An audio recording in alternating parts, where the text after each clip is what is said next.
آداب و تسلیمات۔ میں doctor Mohammad Tayyab Ali, assistant professor, department of Urdu, the new college autonomous, Chennai, Tamil Nadu. آج کی ہماری کلاس کا جو موضوع ہے اردو زبان کی ابتدا اور اس کے مختلف نظریات۔ اردو کی ابتدا و آغاز کے بارے میں کئی مختلف متضاد نظریات ملتے ہیں۔ یہ آپس میں اس حد تک متضاد ہیں کہ ایک انسان چکرا کر رہ جاتا ہے۔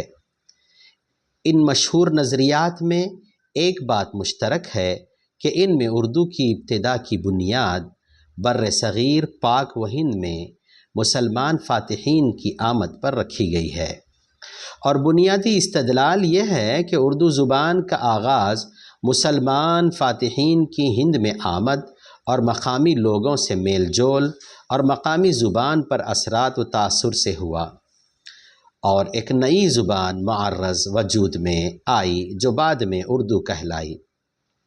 کچھ ماہرین لسانیات نے اردو کی ابتدا کا سراغ قدیم آریاؤں کے زمانے میں لگانے کی کوشش کی ہے۔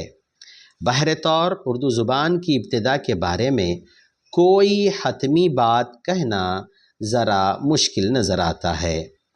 اردو زبان کے محققین اگرچہ اس بات پر متفق ہیں کہ اردو زبان کی ابتدا مسلمانوں کی آمد کے بعد ہوئی، لیکن مقام اور نوعیت کے تعین اور نتائج کے استخراج میں اختلاف پایا جاتا ہے۔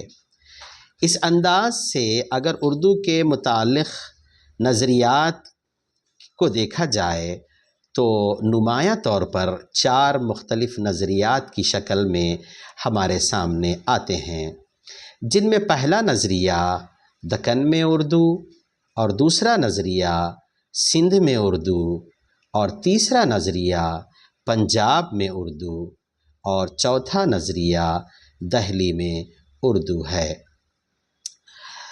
جو دکن میں اردو جو نظریہ پیش کرنے والے ہیں وہ نصیر الدین ہاشمی ہیں۔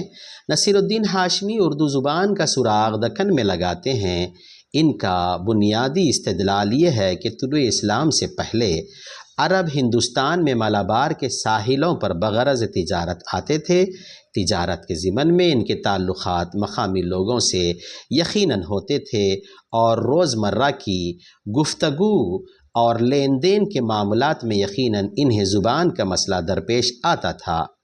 اسی میل ملاپ اور اختلاط و ارتباط کی بنیاد پر نصیر الدین ہاشمی نے یہ نظریہ پیش کیا ہے کہ اس قدیم زمانے میں جو زبان عربوں اور دکن کے مقامی لوگوں کے مابین مشترک اور وسیلہ اظہار قرار پائی وہ اردو کی ابتدائی صورت تھی۔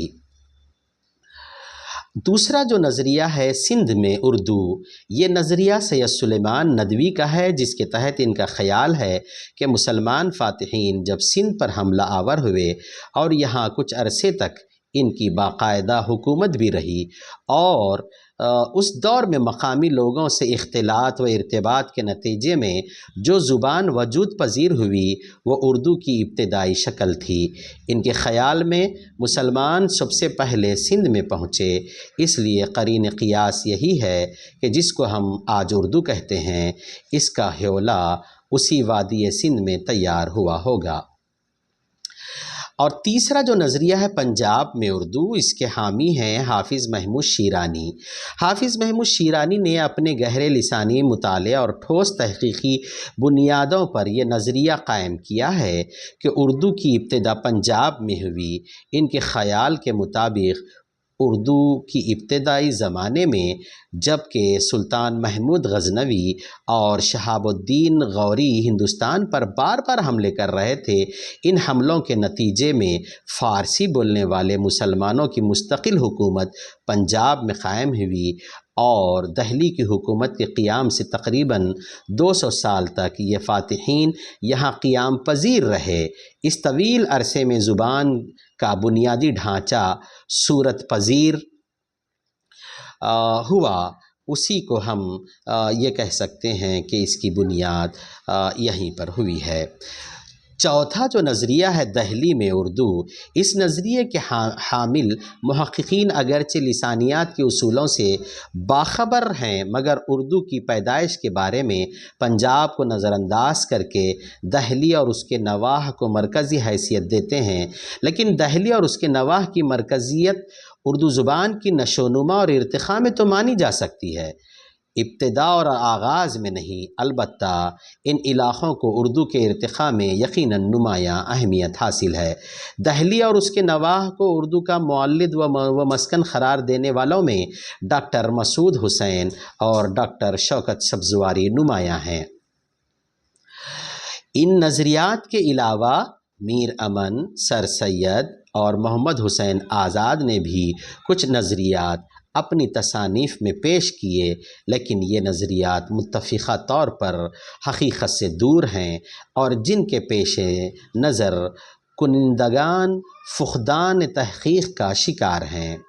تو ہم یہ بات کہہ سکتے ہیں باوثوق استدلال سے کہ اردو کے جو نظریات ہمیں اردو ادب کی تاریخ میں جو ملتے ہیں اور وہ 4 ہی ہیں، یعنی پہلا نظریہ دکن کا ہے جو نصیر الدین ہاشمی نے پیش کیا، دوسرا نظریہ سندھ کا ہے جو سید سلیمان ندوی نے پیش کیا، اور تیسرا نظریہ پنجاب کا ہے جو محمود شیرانی نے پیش کیا، اور چوتھا نظریہ دہلی کا ہے جو مسعود حسین خان اور وہ دیگر حضرات ہیں۔